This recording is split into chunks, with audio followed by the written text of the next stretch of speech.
கர்த்தருடைய பரிசுத்த நாமத்திற்கு மகிமை உண்டாவதாக. இன்று நாம் தியானத்துக்கு எடுத்துக்கொள்ள இருக்கிறதான வேத வசனம் எரேமியா எழுதின தீர்க்கதரிசியின் புஸ்தகத்தில் 33ஆம் அதிகாரம் 3ஆம் வசனம். என்னை நோக்கி கூப்பிடு, அப்பொழுது பெரிய காரியங்களை அறிவிப்பேன். ஆமேன். இறை நம்பிக்கை அதிகம் கொண்ட ஒருவன் குறிப்பிட்ட வல்லமை நிறைந்த போதகர் என்று அழைக்கப்படும் நபரிடம் பல மைல்கள் கடந்து வந்து ஜெபிக்க வந்தான். அந்த போதகர் தன்னை தேடி வந்த அந்த மனிதனிடம், நான் உங்களுக்காக ஜெபிக்கப் போகிறேன். அதற்கு முன்பு நீ செய்ய வேண்டியது என்னவென்றால், நீ வந்த வழியாக சில மைல் தூரம் சென்றவுடன் ஒரு கோயில் வரும். அதுவரை சென்று அதன் பின்பு வரும் வழியில் எனது தோட்டத்தில் உள்ள ரோஜா பூவை பறித்து என்னிடத்தில் கொண்டு வா என்றார். உங்கள் வீட்டு தோட்டத்து ரோஜா பூவை பறிக்க நான் ஏன் சில மைல் சென்று பறித்து வர வேண்டும்? நேரடியாக சில நிமிடத்தில் பறித்து வந்து விடுவேனே. நான் ஏன் அவ்வளவு மைல் கடந்து அதன் பின்பு உங்கள் தோட்டத்தில் பறித்து வர வேண்டும் என்கிறான் அந்த பையன்.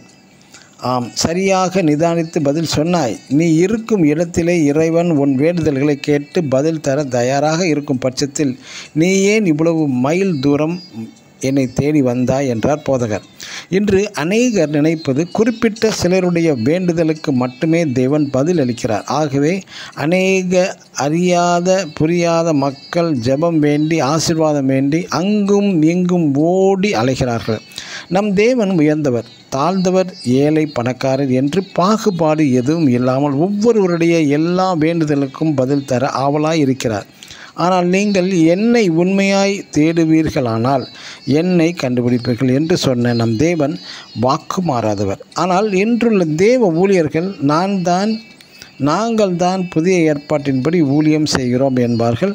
உதாரணமாக, பழைய ஏற்பாட்டில் தேவ மகிமை ஆசரிப்பு கூடாரத்தில் மட்டுமே இருந்து வந்தது மற்றும் தீர்க்கதரிசிகள் மூலமாக தேவன் பேசினார் என்பது போல இன்றும் நீங்கள் தேவாலயத்தில் மட்டுமே தேவன் பேசுவார், தேவ மகிமை வல்லமை இந்த சபையில் மட்டுமே தான் இருக்கிறது, இந்த பாஸ்டரிடம் மட்டுமே தேவ மகிமை உண்டு என்றும் சொல்வார்கள்.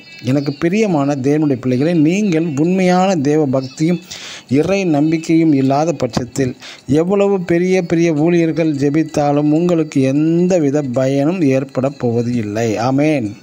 God bless you.